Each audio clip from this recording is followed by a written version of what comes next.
Alright, so tonight's bedtime story, we're going to do the 5-minute stories. I should have kept this book. out like a little bit. And as we can see, Addison's beautiful bookmark saved our spot. My dad's so beautiful. So that we can, it's beautiful, I love it. So we know where we left off the last time we read this story, this book. I don't know if this teeth was supposed to come off. Oh, yeah. No, I don't think so. The Little Mermaid. Long, long ago, a mer king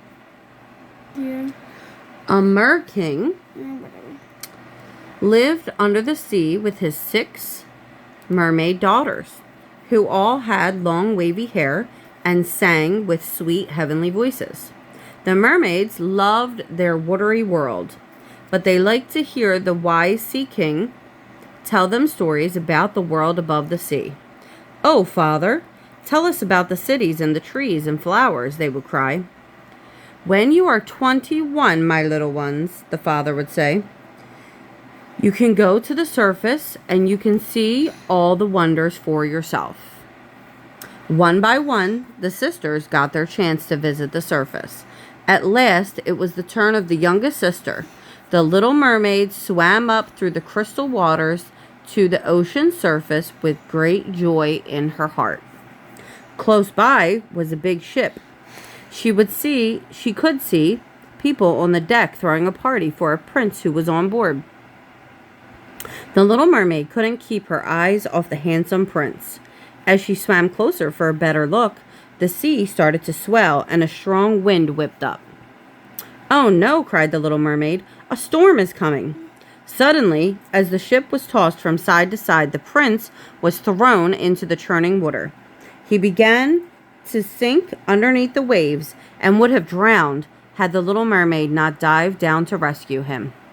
Swimming close to the land, she gently pushed the unconscious prince onto the beach.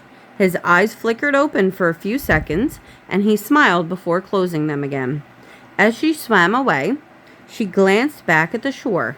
A group of people had gathered around the prince. They helped him to his feet and led him away down the beach. The little mermaid dived beneath the waves and swam back home. Can you turn to the next one? Perfect. Thank you. The little mermaid longed to see the prince again. She became so sad that eventually she told her sisters about the prince and how she had fallen in love with him. "I know where his palace is," said her older sister. "I'll show you." After that, the little mermaid swam to the surface every day.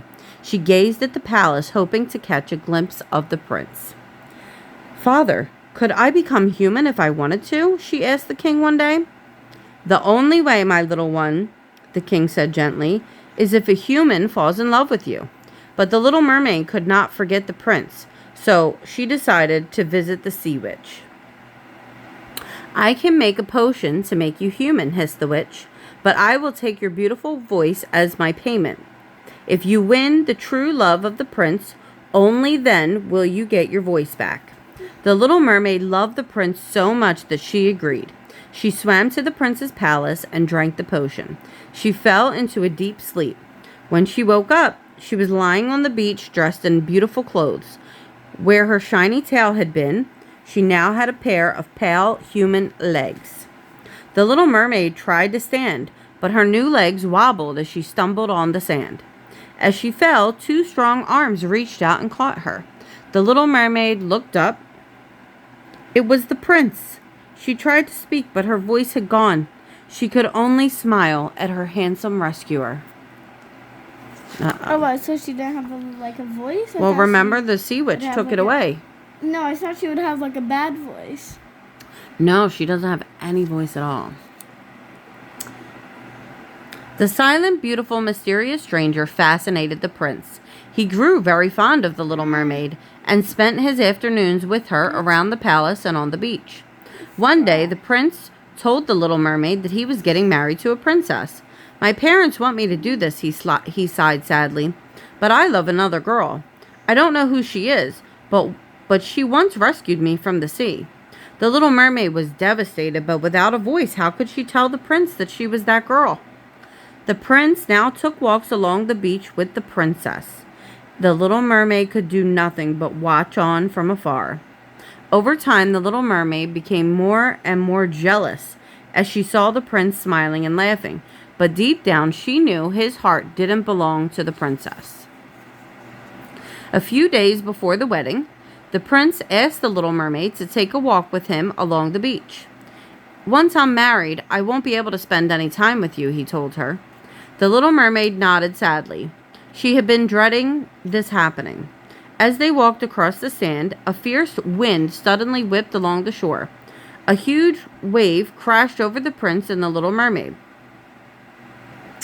washing them out to sea. Without thinking, the little mermaid dived beneath the churning waves and grabbed the prince. As the prince lay coughing and sputtering on the sand, he stared at the little mermaid. "You're the girl who saved me before," he cried. "I remember now." The little mermaid smiled and nodded. "I can't marry the princess. I love you," he sighed. "I don't care if you can't speak. Will you marry me?" The little mermaid had never felt so joyful. As the prince kissed her, something magical happened. She could feel her voice returning. Bubbling with excitement, she cried out, "Yes, I will marry you." The happy couple were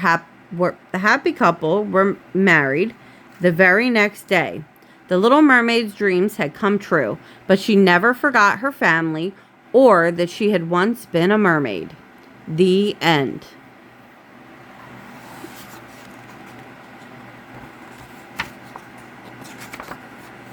Well, the next one is The Lion and the Mouse for another night. What did you think of that Little Mermaid? It was a little bit different than It was small. than the regular Little Mermaid that we know. Let me see all the pages. Okay. These are supposed to be 5-minute stories. 4. They're supposed to be kind of short. They're 1, 2, and 3. 1, 2. There's only 4 pages. Yeah, it's supposed to be pretty short. All right, you ready for bed? I think this. Look at how much we read, though. We really read a lot of this book. We'll have to find a new one when this one runs out.